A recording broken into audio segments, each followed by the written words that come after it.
How's it going, YouTube? My name is Donovan, and I'm going to be showing you how to win the Code of the Duelist sneak peek. For the last sneak peek, I managed to come first place 2 days in a row at my locals. I managed to do this by doing lots of research. I knew the effect of every card in the set and how they interacted. On the day of, I considered my options carefully and knew exactly what outs my opponents could have and what I needed to play around. For this sneak peek, I decided to make this video to help you come first like I did. In this video, I'll be covering every relevant card for the sneak peek. If I don't cover it in this video, you're likely not going to want to run it. Now, first of all, let's start off with some general tips. You're going to want to play between 21 and 23 cards. This is so that you can maintain your consistency while being able to win the deco wars with people with only 20 cards. Also, you're not going to want to run too many tribute monsters. About 3 should be enough. Of course, we can make exceptions for the ones that can special summon themselves. Next, we're going to want to run lots of earth monsters for the reason of this card that you see here on the screen. Mrs. Radiant is a super rare in the set, which means if you don't have it, your opponent will. It boosts all earth monsters on the field, meaning if your opponent runs it, it'll boost your earth monsters as well. For that reason, you're going to want to pack your deck with earth monsters. Next up, you're going to want to play around this card here. This is the easiest link monster in the set to get out. It only requires one normal monster, which would be a Stargrail. There's 3 different common Stargrail normal monsters in the set, so if someone pulls this, they're going to have access to it. This card basically has a catastrophe effect against any monster it points to, meaning there's an easy way to play around this card. You only summon to the far left, middle, or far right columns.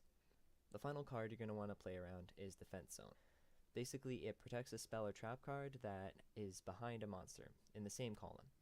So in order to play around this card, you're going to want to put your spell or trap cards in the column that has a monster in it. I'm going to be covering every relevant card in the set, meaning if I don't go over it, you likely don't want to use it. So first off, let's move into the links. Now, the card I'm sure everyone knows about is Firewall Dragon. This card's likely not going to be brought out, but you're going to want to keep it in mind just because of how strong its effect is. Next we have Topologic Bomber Dragon. Again, most likely not going to be brought out. It's a Link 4. Although, if it does get brought out on you, you're likely not going to win that game. Next up, we have Gaia Saber. It's a Link 3. They're probably not going to bring it out. But if they do, it's fairly strong at 2600. You're going to want to have removal for this card. Now we have the first Link monster that is likely to be brought out. It only requires 2 Trickstar monsters. So if someone pulled a lot of Trickstars, including this card, they can probably get it out.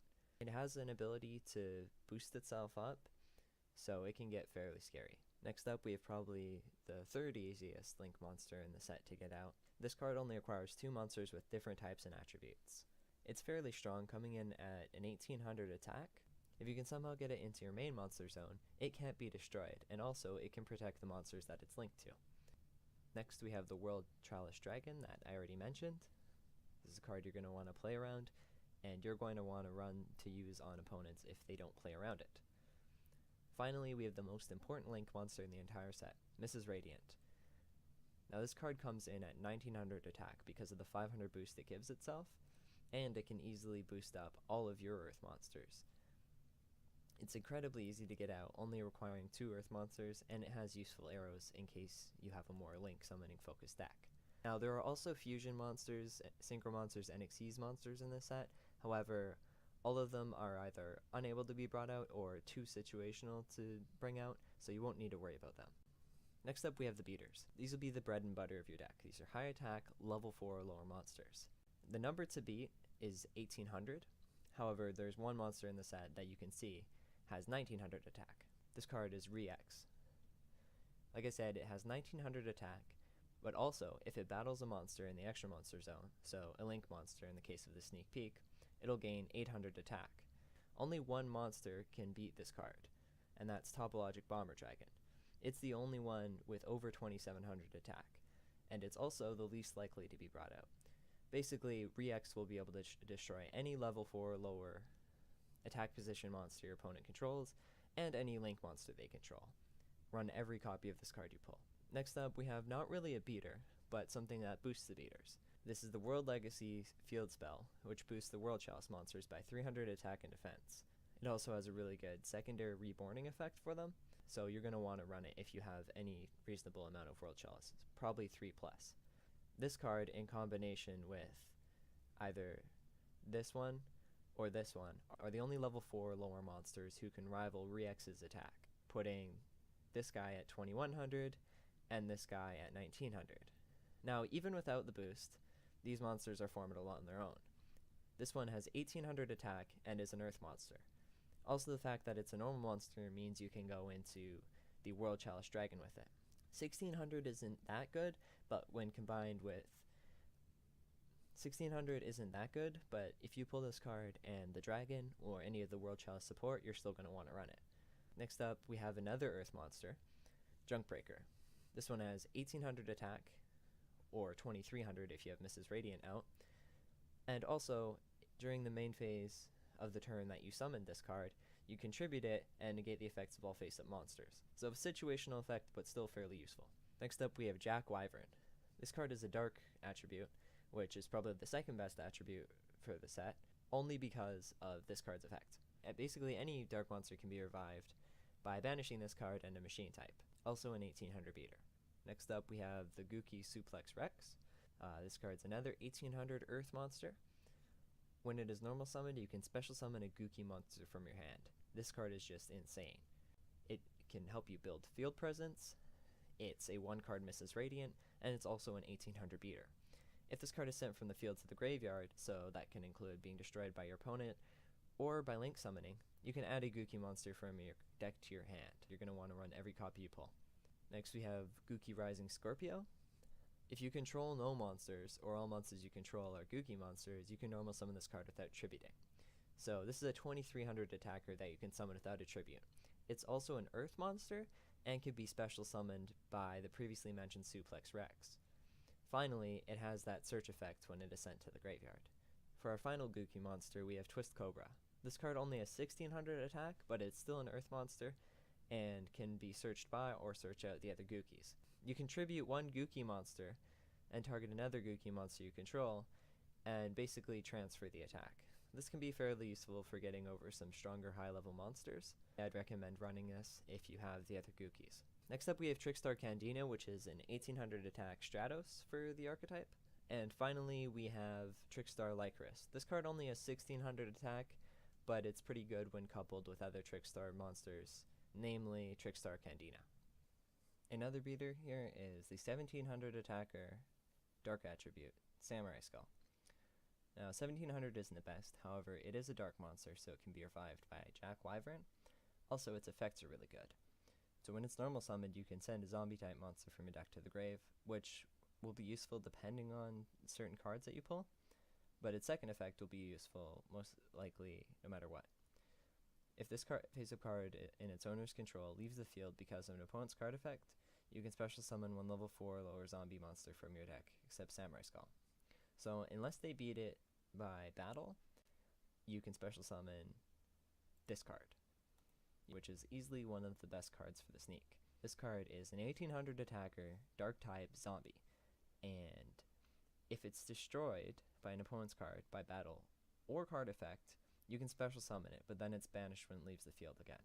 So it's an 1800 dark type that you can special summon off Samurai Skull, and you can use twice. Really strong. Moving on to the level 4 or lower walls, we have one of the best cards in the set. Now this card is a common, so it's fairly likely that you'll pull more than one. And if you do, and you manage to get both out at the same time, your opponent can't attack either of them, or target either of them with an effect. So sitting on 2 of these, you can basically deck your opponent out. Now even if you just have one, this monster is an earth, and has 2200 defense.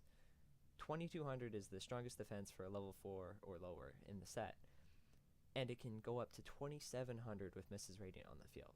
You're going to want to run every copy of this you can. Next up we have Infernity Bishop. Now this is a dark monster, which is good with Jack Wyvern, and it also has 2000 defense, which is fairly formidable. Also, if it's the only card in your hand, you can special summon it, so that's another plus. Next up we have Treasure Panda. Now this card is another earth with 2000 defense. Again, good defense, good attribute, and its effect is even decent if you run a considerable amount of spell or traps as well as Stargrails. This card is really good. I would run every copy you can pull. especially if you have Starground monsters. Next up we have the field spell that I already mentioned. Now this card's here under walls as well because it boosts the defense by 300, meaning this card we see here, Stargrail Priestess, can move up to 2400 defense. Next we have Lee the World Chalice Fairy. When it's normal summoned, you can search out a World Chalice from your deck. You're most likely not going to want to normal summon it though, because that would mean it would be in attack mode where it only has 100 attack. However, it does have 2000 defense, so if you set it and you have the field spell out, that has 2300 defense. Even without the field spell though, this card is worth running with because 2000 is higher than the attack of any level 4 or lower monster in the set. Next we'll move on to the easy special summonable monsters, or the spell and traps that can special summon monsters. So first up we have Parry Knights. This is a 2300 attacker, earth attribute, that can special summon itself when you take battle damage from an opponent's attacking monster. Not only that, but you can special summon another monster from your hand with attack less than or equal to that damage you took. So if your opponent attacks you, you can bring out a 2300 Earth Beater as well as another monster. This card is insane. Next up we move on to probably the single strongest card in the entire set. This is a 3000 attack monster that can't be normal summoned. However, it can be special summoned while all monsters in your graveyard have different names than each other, as long as you have at least 5. Also, once per turn, during either player's turn, you can send the top 3 cards of your deck to the graveyard to destroy 1 card on the field. So this card is a 3000 beater, which means it's the strongest unboosted attacker in the set. And it even has a quick effect, which there's very few of. It can special summon itself, and it can disrupt your opponent. Destroy any card, not just monsters, not just spell traps. This card is going to single-handedly win a lot of games. So next up we have Back to the Front. This card is basically Monster Reborn in trap form, but it can only special summon in defense position. You're going to want to run as many of these as you can, because field presence is everything in the sneak peek. Moving on to Speedroid Passing Rider. It's a 2200 attacker that can special summon itself while there are no monsters on the field. So if you go first and open up this card, you can special summon it. Next we have Trickstar Reincarnation. This is a card you're going to definitely want to use if you pull, regardless of whether you have Trickstars. Because when you can banish your opponent's entire hand and make them draw the same number of cards, you got to keep in mind that this is a sneak peek. People are going to be running 20 card decks. This card will easily make them deck out. Now, if you do have Trickstars, this card becomes even better, being a Monster Reborn in addition to that decking out effect. Next, we have another one of the strongest cards in the set, an Earth Monster, that when it's destroyed by an opponent's card, by battle or card effect, you can target any level 4 or lower monster in your graveyard and special summon it. Now that can include Rex, it can include a Stargrail to go into a Link monster, it can include any level 4 or lower with a good effect. You're definitely going to want to run this card. Next we have the World Legacy Beacon, which is a Stargrail card. Now you can banish 1 Stargrail monster from your hand or face up from your field. Then target 2 monsters in your graveyard, any monsters, not just Stargrails, and special summon them. This card is a double Monster Reborn, and all you have to do is banish a Stargrail from your hand or field. I would run this card if you have any number of Stargrail monsters. It'll be inconsistent with less than 3, however, double Monster Reborn effect is really strong. Next card we have is the Gookie Double Monster Reborn, Gookie Rematch.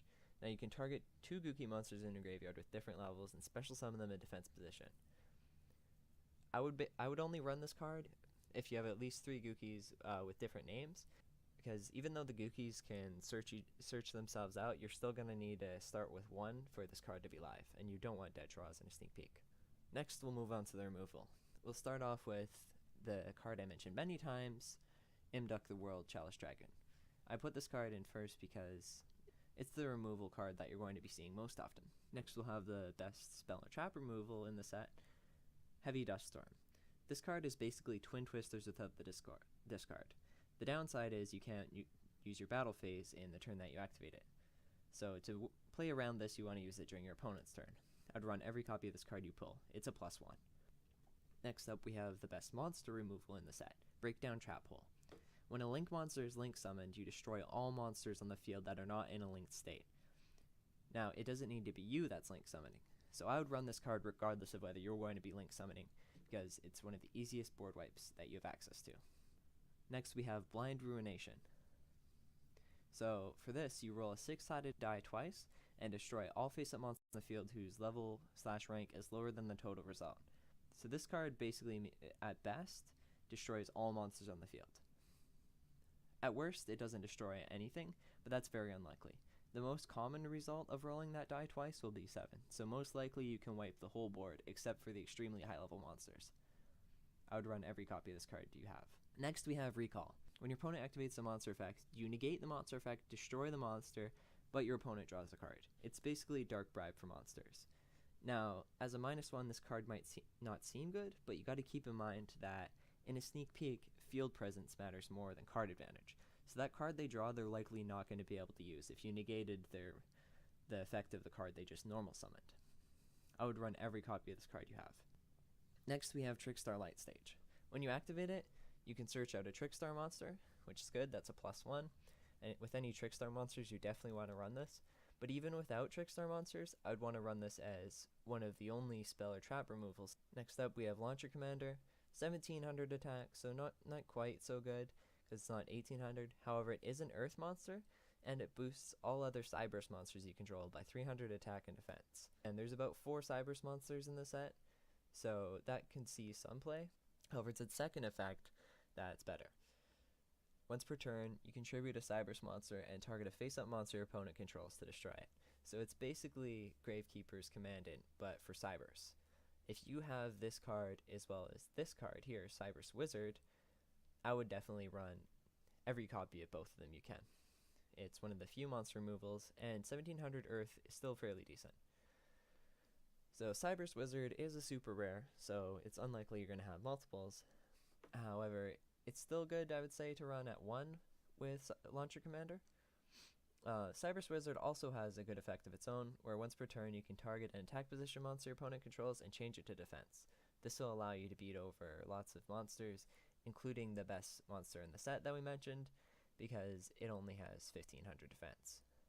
That monster being the Orbital Highlander. Next we have Heaviness. This card is a common, so lots of people are going to have many copies of it.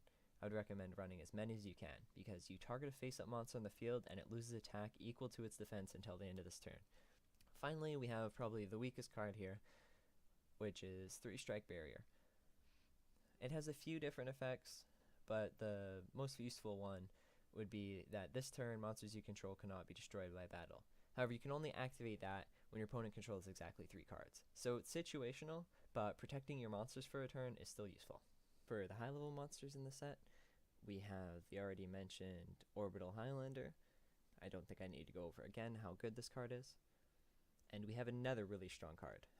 It's a 2700 beater, level 7, that can special summon itself by only paying 3000 life points. Now, life point cost isn't really an issue. Add that to the fact that if the card summoned by paying 3k is destroyed by an opponent's card by battle or card effect, you gain 5000 life points back. So you're ending up with 2,000 more life points than you started with, and you're getting a free beater on the field. Then we have the strongest tribute summon monster in the set, which is Ancient Gear Golem Ultimate Pound. It's a 3k beater that does piercing and can attack up to 3 times. Now this card is a great finisher, and the strongest high level beater being an earth monster with 3k attack and 3k defense. Finally, we move on to the cards that you're only going to want to run if you pull the right support for them. So Revenged Slayer is a really strong ritual monster that you're only going to run if you have at least 2 of it and at least 2 of its ritual spell. Then we have the FA archetype, which have some decent effects. However, they're only useful in combination with each other. So you're only going to want to run these cards if you have at least 3 of the monsters. So you're only going to want to run these cards if you have at least 3 of the monsters and at least 3 of the spells. The reason you don't want to run these cards if you have less than 6 total of them is they're quite weak unless you use them in combination. So by at least 3 of the monsters, I mean you can have 2 of Sonic Meister and 1 of Hang On Mock, etc. I don't mean you need 3 of every card. Just a total of 3 between the monsters and a total of 3 between the 2 spells. One card that didn't really fit into any of the other categories is Performer Paul Trump Panda. Now, this card can protect itself from being destroyed by battle once per turn, so it's only useful in the early game. However, it is an Earth, and it can be used as a tribute monster. So this card you're going to want to use to go into Mystis Radiant or to tribute. It's not the best card, but if you pulled fairly badly, this is probably one of the cards you're going to want to use. That rounds out the relevant cards for the set. If you found this video helpful, please leave a like and possibly even subscribe. Let me know in the comments below how you do at your sneak peek. Good luck and thanks for watching.